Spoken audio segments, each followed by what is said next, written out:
তাকবীর, আল্লাহু আকবার। সবাই জবান খুলে নাই, নারায়ে তাকবীর, আল্লাহু আকবার।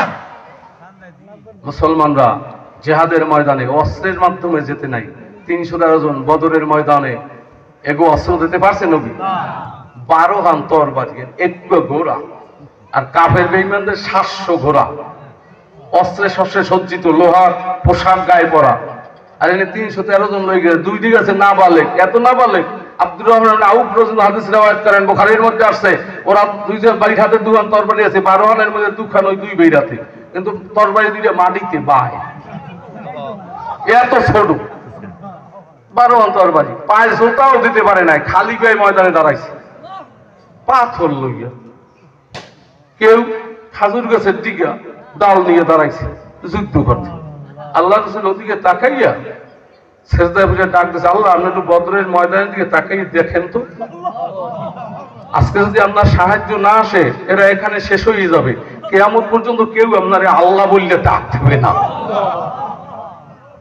সাথে সাথে আল্লাহ আয়াত নাজিল করেন। বদরের ময়দানে আল্লাহ বহুবার নিয়েছেন, যখন দাঁড়াইছি আমার মুআল্লিম হুজুর ওই ময়দানটায় ফেরেশতারা নামছে, ওই পাহাড়টায় ফেরেশতারা নামছে। আমি রাখ থাম। আল্লাহ রাসূল সিজদায় কান্দে, আল্লাহ পাক রব্বুল আলামিন ওহী নাজিল করে, ও নবী মাথা উঠান, চিন্তা করেন না, 1000 ফেরেশতা দিয়ে সাহায্য করব। নবী মাথা জাগায় না। দ্বিতীয় 3000 ফেরেশতা দিয়ে সাহায্য করব। নবী মাথা জাগায় না, আল্লাহ গায় 5000 ফেরেশতা দিয়ে সাহায্য করব। আল্লাহর সাথে আমার নবীর সাথে কি কথা হয়, আবু বকর সিদ্দিক টের পায় না, রাসূলের আকুতি দেখে জামা ধরে টান দিয়েছে, নবী মাথা জাগান, আর দোয়া করা লাগবে না, আপনার সাহাবীরা যে বুকেরে ডাল বানাইয়ে দাঁড়াই যাইবে, আপনারে ভালাইয়ে যাইবে না।